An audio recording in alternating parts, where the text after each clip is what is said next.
नमस्कार, मैं हूं आपके साथ शिप्रा झा। रिजर्व बैंक की ओर से रेपो रेट में कटौती के बाद बैंकों ने भी लोन की ब्याज दरें कम करना शुरू कर दिया है। जी हां, भारतीय स्टेट बैंक और बैंक ऑफ इंडिया समेत कई बैंकों ने लोन की दरें अब कम कर दी हैं। इससे home loan, car loan, personal loan, educational loan, ये सभी लोन जो हैं वो काफ़ी सस्ते हो गए हैं। इसका फ़ायदा नए और पुराने दोनों ग्राहकों को भी मिलेगा। अगर आप घर लेने का प्लान बना रहे हैं तो अब आपको सस्ती दर पर होम लोन मिल सकती है। एसबीआई ने लोन पर ब्याज दर में 25 बेसिस पॉइंट्स यानी 0.25% की कटौती की है। इससे पुराने और नए दोनों तरह के लोन देने वालों को राहत मिलेगी। इस कटौती के बाद एसबीआई का रेपो लिंक्ड लैंडिंग रेट यानी RLLR 8.25% रह गया है।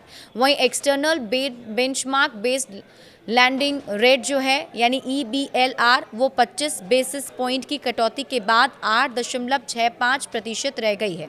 इस कटौती के बाद एसबीआई के मौजूदा और नए उधार लेने वाले ग्राहक दोनों के लिए कर्ज लेना सस्ता हो जाएगा।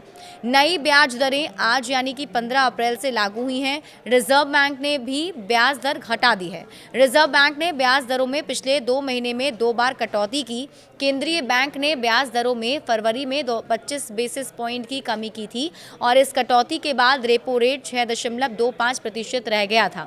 वहीं रिजर्व बैंक ने पिछले हफ्ते भी ब्याज दरों में 25 बेसिस पॉइंट्स की कमी की है। इस दूसरी कटौती के बाद रेपो रेट 6% रह गया है। और किन किन बैंकों ने ब्याज कम किए हैं, अगर इसकी बात करें तो एसबीआई के अलावा bank of India, bank of Maharashtra ने भी ब्याज दरों में कटौती कर दी है। दोनों बैंकों ने होम लोन का ब्याज दर 0.25% कम कर दिया है। बैंक के नए और मौजूदा ग्राहकों को भी इसका लाभ होगा। बैंक ऑफ इंडिया ने बताया कि सिविल स्कोर के आधार पर होम लोन की दर घटकर 7.90% प्रति वर्ष हो गई है। बैंक की दरें लागू हो चुकी हैं। वहीं बैंक ऑफ महाराष्ट्र की ब्याज दर 9.05% से घटाकर 8.80% हो गई है। लेकिन इसके साथ ही लोन की ब्याज दरों में कटौती के साथ बैंकों ने सेविंग अकाउंट में जमा रकम की ब्याज दर में भी कटौती कर दी।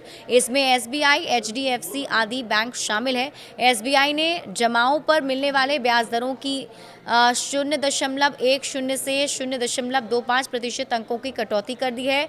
एचडीएफसी बैंक ने बचत खातों पर ब्याज दर को 0.25% घटाकर 2.75% कर दिया है, जो निजी क्षेत्र के अन्य बैंकों में सबसे कम है। बड़े अपडेट्स के लिए आप जुड़े रहिए न्यूज़ 18 बिहार झारखंड के साथ।